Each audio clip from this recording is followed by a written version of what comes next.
পশ্চিমবঙ্গের জন্য উল্লেখযোগ্য ওয়েদার সিস্টেম কিছু নেই। ফলে আগামী এক সপ্তাহ প্রধানত শুষ্ক ওয়েদারই থাকবে, পরিষ্কার ওয়েদারই মেনলি থাকবে। দক্ষিণবঙ্গের ক্ষেত্রে রাতের তাপমাত্রাটা বর্তমানে স্বাভাবিকের থেকে সামান্য একটু বেশি রয়েছে।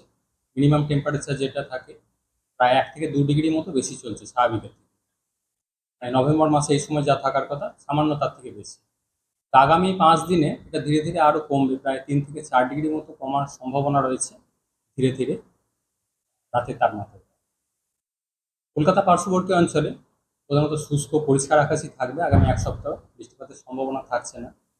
আর সর্বনিম্ন তাপমাত্রা 21 ডিগ্রির কাছাকাছি আগামী 2-1 দিন, তারপর সেটা আরেকটু কমে হয়তো 20 বা 19 ডিগ্রির কাছাকাছি নামার সম্ভাবনা রয়েছে। ধীরে ধীরে গ্র্যাজুয়ালি কমবে আগামী 4-5 দিন। দিনের তাপমাত্রাও মোটামুটি কলকাতার ক্ষেত্রে পার্শ্ববর্তী অঞ্চলে 30-31 ডিগ্রির কাছাকাছি থাকবে আগামী কয়েকদিন। উত্তরবঙ্গের জন্য প্রধানত শুষ্ক ওয়েদারই থাকবে। শুধু 13 থেকে 14 তারিখের মধ্যে দার্জিলিং, কালিম্পংয়ের পাহাড়ি এলাকায় 2-1 জায়গায় হালকা ধরনের বৃষ্টির সম্ভাবনা থাকছে। এছাড়া উত্তরবঙ্গে শুষ্ক ওয়েদার, পরিষ্কার ওয়েদারই থাকবে। কুয়াশা থাকার সম্ভাবনা রয়েছে উত্তরবঙ্গের জেলাগুলো, বিশেষ করে মালদা, উত্তর ও দক্ষিণ দিনাজপুর এই সাইডটা আগামী 2-3 দিন।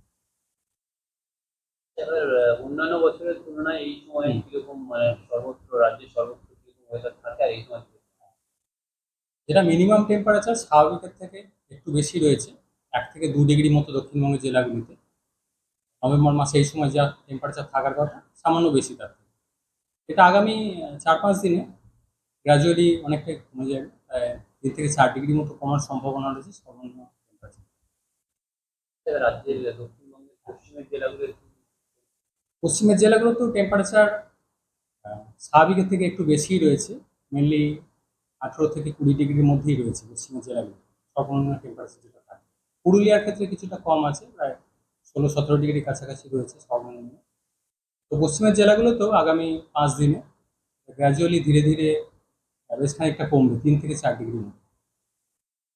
এবার এই যে তাপমাত্রা কমতে থাকবে, এটা কতদিন স্টে করবে নাকি মাঝখানে আবার কোনো ব্রেক করবে? না, এখন যেহেতু শুষ্ক পরিষ্কার ওয়েদারই থাকবে, ফলে তাপমাত্রা ধীরে ধীরে কমবে আগামী 4-5 দিন এবং স্বাভাবিকের থেকে কাছাকাছি বা স্বাভাবিকের নিচে নামার সম্ভাবনা রয়েছে।